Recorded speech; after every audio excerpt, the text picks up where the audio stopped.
four organizations that keep getting to this game the last 8 years. The Chiefs, the Eagles, the Niners, and the Rams. They keep getting to this game regularly. And what do they have in common? It's not superstar quarterbacks, right? Nick Foles got to 1-1. It's not great head coaches, Doug Peterson. It's not high-flying offenses. It's not stifling defenses. Chiefs, Eagles, Niners, Rams keep getting to this game. And they'll be favored after this year to get to the next year's game, right? It's one common thread upstairs. The front offices are hyper-aggressive. Trades, deal-making, moving up in the draft. That's it. And all have pivoted in recent years, even after success. Even after success. The Chiefs are like, we're going to go from Tyreek Hill, fastest receiver, to mostly a defensive-led franchise. Rams went Goff, who got to the Super Bowl. He got to the Super Bowl. We're going to move off him to Stafford. I mean, the Niners get to the Super Bowl with Garoppolo. We're going to go with Brock Purdy and Christian McCaffrey. And the Eagles, yeah, they change every 15 minutes. No big explanation needed, right? Coordinators, coaches, quarterbacks, they're constantly changing. So the NFL is a league that wants parity. Best record drafts last. There are limitations on what you can do. First place, hardest schedule. Last place, easiest schedule. So how do you separate when the governance of a league would like parity? Everybody's smushed to the middle. Got to be aggressive with your personnel moves. The loser in this trend is three teams that I think of. Joe Burrow and the Bengals. Cheap ownership, terrified of taking big swings on draft day. The Pittsburgh Steelers, how many years in a row they can't figure out offense, defensive culture. And the Dallas Cowboys, who couldn't afford Derrick Henry. That's funny. The Eagles have much more talent, very expensive, could afford Saquon Barkley. You couldn't afford Derrick Henry. So in a league designed for parity, you got to take big swings. Take Kansas City. They moved up in the draft to get Mahomes. They moved up ahead of Buffalo to get Trent McDuffie. They moved up to get Xavier Worthy. Even as they're winning, big aggressive moves to go get the piece they need. Rams, Niners, Eagles, Chiefs. It's not stifling defenses in all cases. It is now for Kansas City. It's not always great coaches. Nick Foles got to a Super Bowl. So did Jared Goff. This league, they are trying, despite what you think, to keep everybody within arm's length. And for the record, until this year, the bottom of the NFL always felt kind of small, but it's become more quarterback-centric, so if you don't have one, you fall back further and sooner. But if you're wondering the big difference in this league, Joe Burrow should be in 5 more Super Bowls. He's that good. I don't think he'll ever get to one if he stays in Cincinnati. They're cheap. They're frugal. They don't make moves. I mean, they started bailing from good players before they had to pay them. I mean, they were moving off safeties, anybody they could to save money before they paid Jamar Chase. Yeah. So I think this is, an awesome thing to look at, what Colin is saying. And, this is something, this has been a drum that I've been, banging for a while now. Especially in context for the Philadelphia Eagles, because we know the Philadelphia Eagles get a lot of hate. And I'm always being like, hey, the Philadelphia Eagles are one of the best run franchises in the NFL. And people are like, yeah, what are you talking about? What are you talking about? And it's like, this is what I'm talking about. And not to mention that the Eagles, outside the Kansas City Chiefs, are the only ones that actually won a Super Bowl, unlike the 49ers. Oh, I guess the Rams did too, excuse me. The 49ers have not won the Super Bowl. But so... and the Rams needed to make a big play and get Matthew Stafford to win that said Super Bowl. But with the Eagles, it's so fascinating that they've been able to achieve this level of success that they hadn't. And Colin's kind of saying, I think what Colin is saying is right, but it's also slightly misleading because he's like, oh, they got there with Nick Foles. And it's like, well, Carson Wentz was an MVP candidate and absolutely balled out. He's the one that got them in that first place seed, so they had home field advantage, et cetera, et cetera. And then Nick Foles literally played like a Hall of Fame quarterback. They didn't win, in spite of Nick Foles. He literally balled out and had one of the best Super Bowl performances of all time. Like, he played like a Hall of Famer. It's not like he just played like pretty good and, they had to kind of work around his limitations, and it was a lot of these short passes and screens, and they really relied on the run game and the defense. It was a shootout against Tom Brady and the New England Patriots, okay? So he played like, again, a literal Hall of Famer. So it's slightly misleading. If the 49ers had a performance like Nick Foles from Brock Purdy or Jimmy Garoppolo, they probably win. But they did not get that performance. They did not. That's kind of the difference there. But it's so interesting to me because when we look at these teams, and obviously we're really focused on the Chiefs and the Eagles right now, but then also, Colin recently was kind of like, oh, the 49ers are in trouble, et cetera, and he kind of was really, this was like, at this point, probably a month ago, it was kind of like before we were really in the heart of the playoffs, and he kind of was really talking down about the 49ers, and I said, this team is such a highly run team. I think it was probably about like signing Brock Purdy or whatever. And I was like, this is such a well-run franchise, which is what he's arguing here, that they are such a well-run franchise. And I'm like, so then why are you doubting the moves that they're making? The moves that they make have consistently put them on the right path to be contenders, to be a top team in the NFL. So why are you so quick to doubt them? Like, it just didn't make sense to me.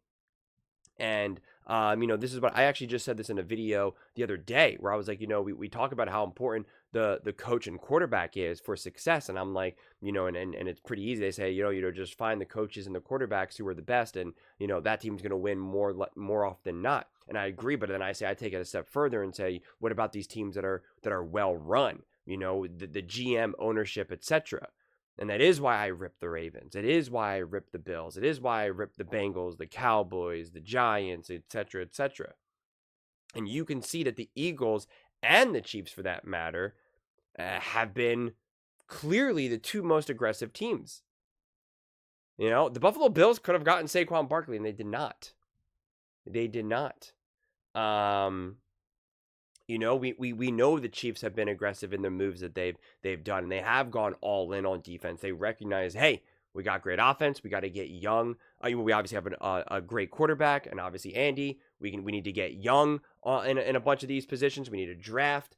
They were smart, and then when they kind of faced some injuries, they went out and said, we got to get DeAndre Hopkins, right? Et cetera, et cetera. They made concrete moves that significantly improved their chances to continue to win. They literally have taken things off of Mahomes' plate as the years have gone on, which is smart. When you look at what have the Bengals done, what have the Ravens done, what have the Bills done, they continue to just load up on their quarterback's plate. They constantly put them in a deficit. They're like, oh, sorry, Joe Burrow, I know our defense is so bad, but you have some good offensive weapons, so please try your best to just win a shootout every single game imaginable. And it's like, oh, Lamar Jackson, we know you're having a great passing year, so we're just not going to really hand the ball off as much in the playoffs in these big key moments. Oh, first and goal from the 3, we're just going to have you drop back and pass. Who cares that we have this monster of a running back? It doesn't matter. Let's just go.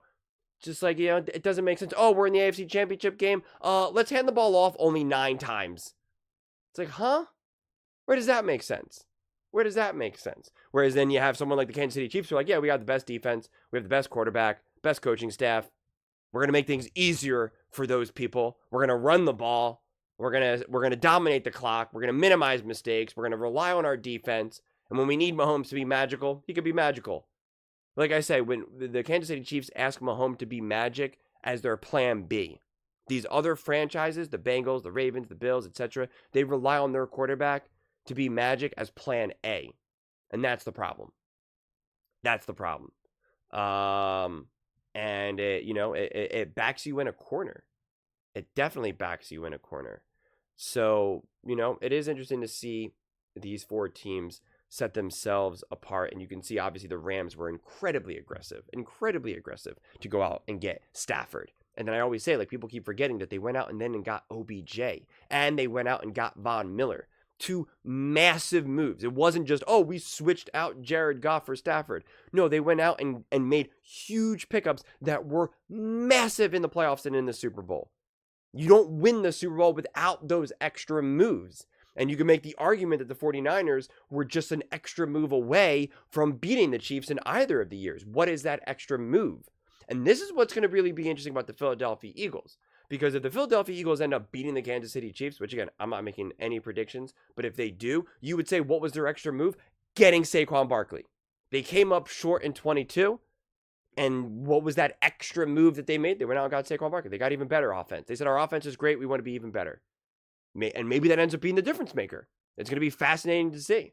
I think that would be a total valid point to point out, to be like, look at that extra aggression that they made, that, in terms of moves. It would make sense.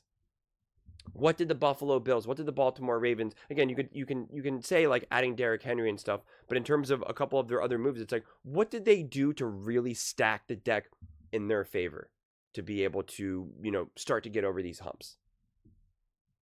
You can't really point to a lot of moves. Again, I'm not going to act like the Baltimore Ravens have done nothing to support Lamar Jackson, but if we're looking at it from throughout his entire career and compare it to the moves that the Eagles have made, the 49ers, the Rams, I mean, back when the running game was more dynamic for the Ravens, even, before Derrick Henry, it's like they could have gotten, Christian McCaffrey. They could have made a play. They could have gotten OBJ when OBJ was actually healthy and ready to play before the Rams did. They could have done that. They could have made a play and gotten Tyreek Hill, maybe. The Bills could have. I mean, like, there's other moves to make. Absolutely. But you fundamentally don't see these teams get after it. I mean, what have the Bengals seriously done to be like, we need a massive upgrade on defense? We need to stop with this nonsense. What have they done? What have they done? Why is it that the Eagles can build, just an absolute gauntlet of an O-line, but none of these other teams can?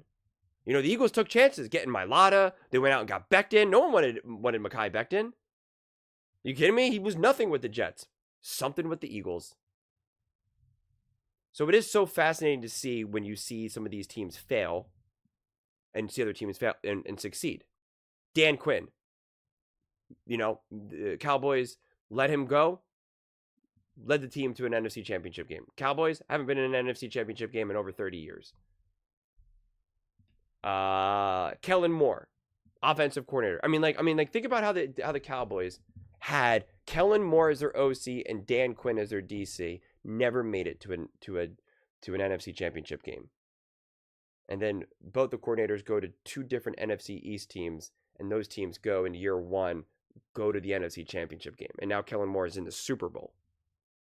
I mean, it's pretty wild. And you can't tell me that the team wasn't good because they won 12 games, et cetera, et cetera. Dak Prescott, top quarterback. So it's just wild. And it wasn't just about the defense. Yeah, against the Packers, they got rolled. What about the other years, man? What about those close games with the 49ers? The weird play call where they ran out of time, with Dak Prescott doing like a QB draw or whatever the heck the play was.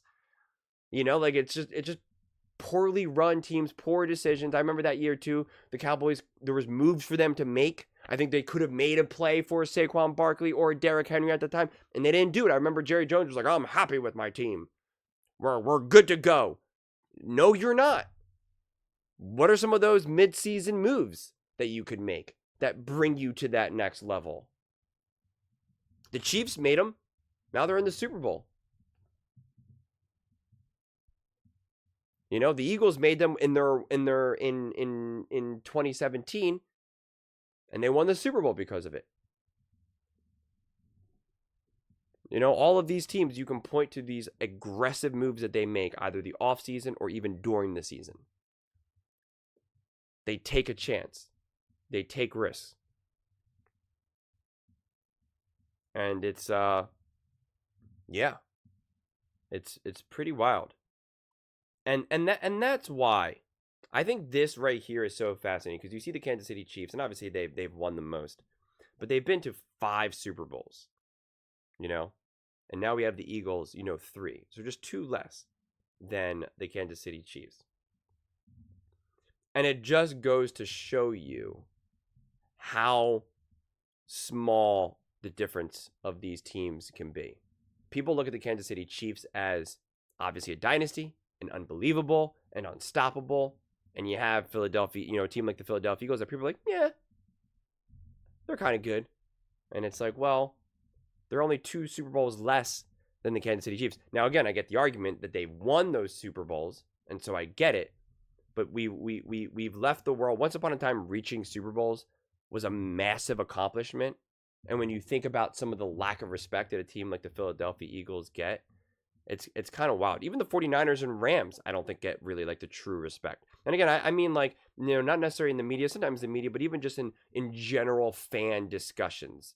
If you talk to people about how good the 49ers have been over the last 10 years, people are like, oh, they're trash. They can't win the Super Bowl. They've lost twice in the Super Bowl. And it's like, they got to 2 Super Bowls, but 2 completely different quarterbacks. Again, Jimmy Garoppolo and Brock Purdy. Like, that's pretty impressive. That's pretty impressive. And again, the 49ers lost to the Kansas City Chiefs twice, Patrick Mahomes. And the Rams lost. They won one against, the Bengals, and they lost to Tom Brady and the Patriots. The Eagles have, beat the Patriots and Tom Brady, and they lost to the Chiefs, and now they're in the third one. So it's always interesting to me how these teams kind of reach their levels of success and the conversations that are had around them.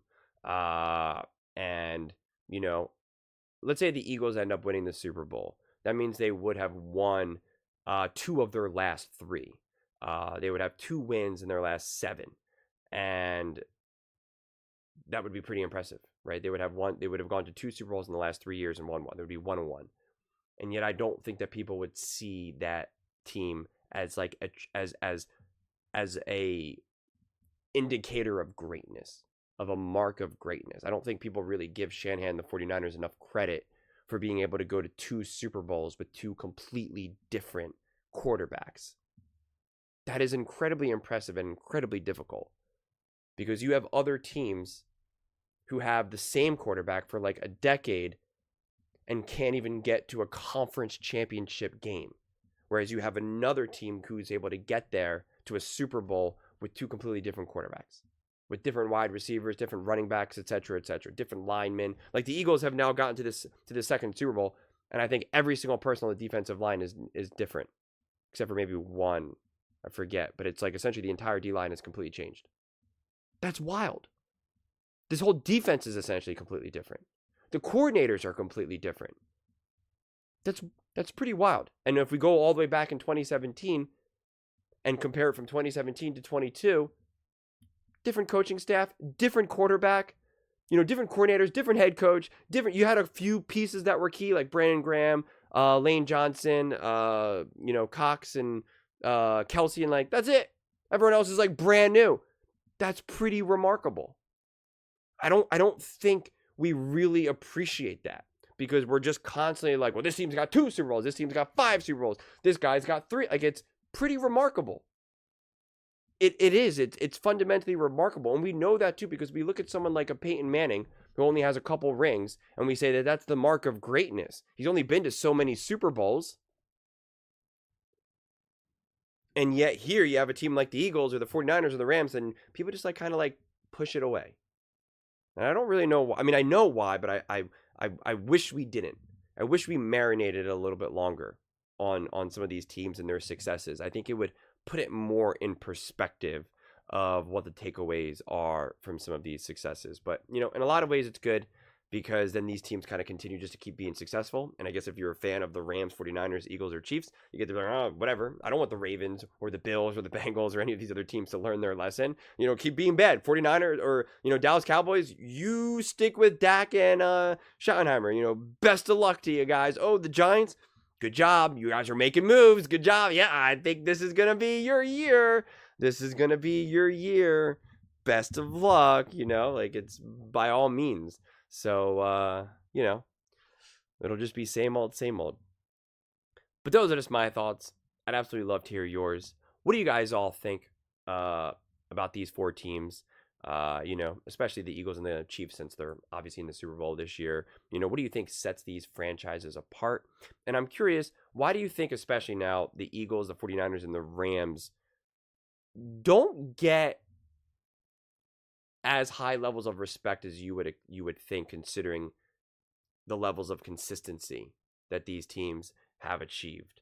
Let me know in the comments below. I read every single comment, so whether you agree with me or disagree with me, either way, let's get in some discussions. Let's get in some fights. But ultimately, let's just have some fun. And please do consider subscribing. We are building an amazing community here, and I absolutely love to see you part of it. I want to build something that we all genuinely feel connected to. Something that we're really excited to be part of. I think we're on our way to doing it. And please don't forget to give this video a thumbs up, as it really does help with the visibility and the algorithm. Thank you so much. See you next time.